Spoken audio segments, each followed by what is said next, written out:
If she turned on the light, the ink would have had a color, but the light hurt her eyes. Just that afternoon, Tara had been helping Kat with mortgage paperwork. Kat, punchy after too much coffee, and more sitting than she tended to do when she wasn't on stakeout, poked fun at Tara's handwriting, schoolhouse-mannered after all these years. Why can't you just scribble like a normal person? Her mother was why. When she got home, she found the letter waiting. She felt sick when she saw it on the desk.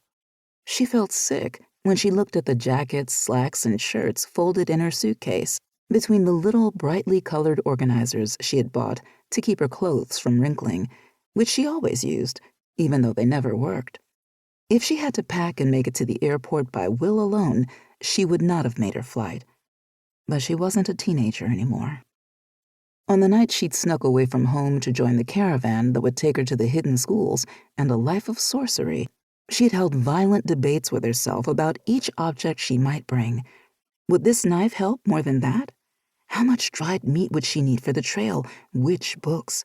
By the time she used, God's help her, a rope of knotted blankets to climb down from her bedroom window, she'd given more thought to her kit than most surgeons she'd met in the years since gave to theirs. She could pack by habit now. Habit had filled the suitcase. Habit used those stupid brightly colored organizers. Habit snatched the letter from the end table and stuffed it in her inside pocket without reading it again. City lights burned too bright. She sat beside her suitcase and did not remember what was in it or how she'd reached the curb. She looked away from the moon, from Cyril, who was its goddess. The silver lady wanted to talk to her, but she did not want to talk back. Habit hailed a cab. As Tara's cab passed the Ashen Quarter, something heavy landed on its roof with as much delicacy as possible. The horse whinnied in terror.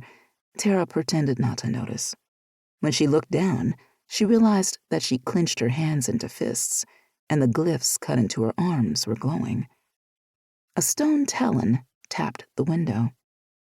"Go away, Shale," she said.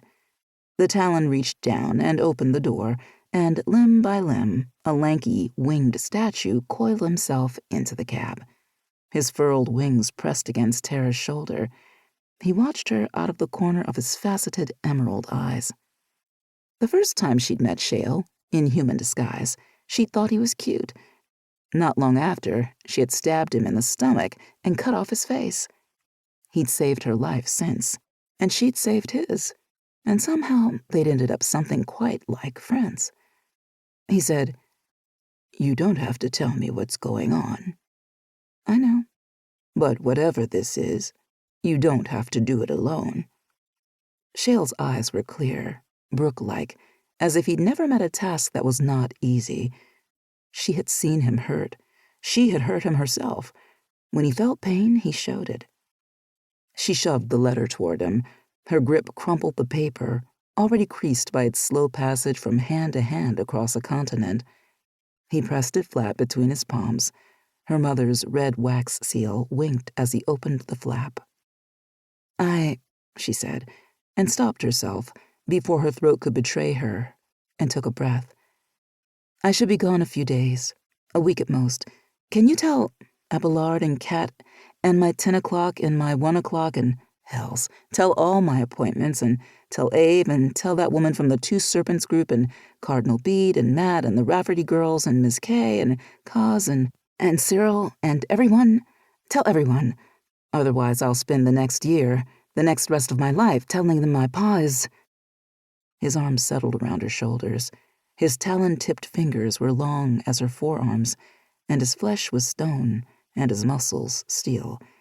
But there was a warmth to him, and a weight greater than the weight of his body, testing their carriage shocks. He was older than her. She always forgot that because age hung so easily on him, while for her it was the muddying of a pool and the knotting of a body with scars. But a goddess had carved him before the world was marred, and he had seen so many of his fellows die. He got her to the airport. Habit took her across the dragon bridge to her cabin, and the beating of great wings lulled her to an approximation of sleep, and late at night, when the dragons